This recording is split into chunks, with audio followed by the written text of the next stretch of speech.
Riptide is going to be 6 this year.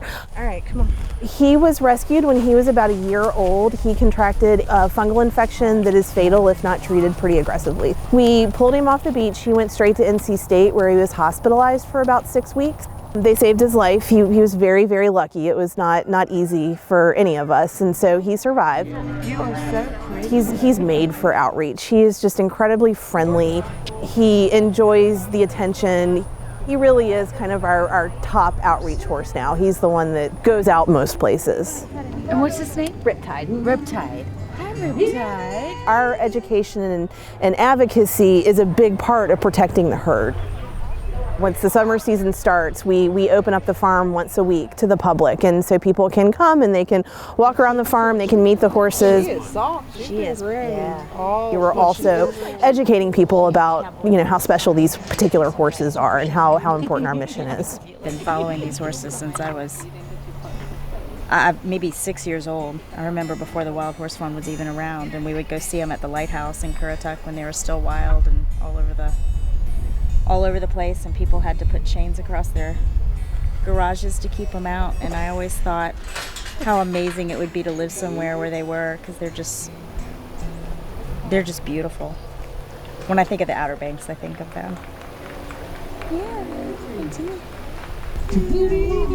Rita was rescued as a baby. She had crooked legs. She was adopted out as a baby, and she lived with her family for 10 years. She was returned when her owner passed away, and she's been part of our program for 8 years now.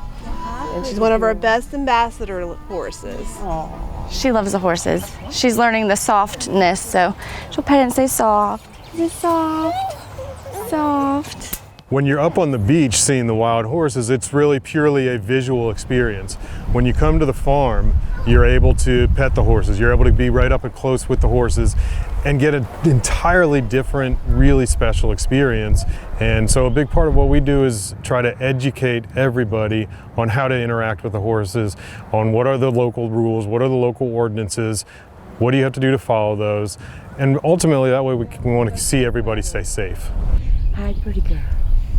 Oh, I think she likes you. Look at Education is so important to us, but just being able to connect people and the horses, being able to see kids pet one of these horses for the first time and see their face light up, it's really neat. It's a neat experience. Ready, Bonita? Oh, wow. Yes. We come up with all kinds of fun ways to enrich the horses' lives, right? So when they're here on the farm, it's up to us to make sure that they are happy and healthy and enriched. And so, ready? Just one day thought, it'd be kind of cool if they would paint, like you see animals, like you see elephants doing it in the zoo. That's kind of where the idea came from. Oh yeah, she likes that color. Wow. Look at that. It's a cool thing for people to be able to take home with them. That turned out really cool. That's really unique and really it's art, right? And so it's fun. Good job, Bonita. That was very good. That whole experience is just incredible. What they have done with these horses and the care that they're given. You can just see it in all of them, and they love them so dearly. And that is an example of total patience with them. This is how much they love their horses. You done?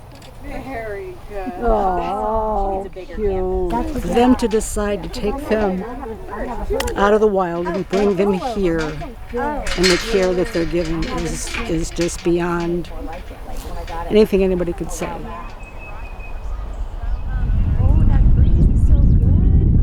Well, that was the first time that I've touched a wild horse. I've seen them for so many years, and to just be able to see them up close and to pet them and to see how gentle they are, it was wonderful.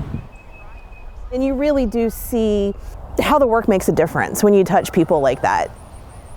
It really reminds me how lucky I am to be around these horses every day, especially when you're talking to people who tell you, this is on my bucket list to pet one of these horses. And, it really does kind of make you take a step back and think, gosh, how fortunate am I to be able to do this? So, and it really brings all of our work kind of full circle for people to see, from start to finish, how we care for these horses. And what we've seen over and over again is that it's a way that people really bond with the horses. It's a way that they really bond with the Northern Outer Banks. It's a way that they really bond with the work that we're doing at the fund.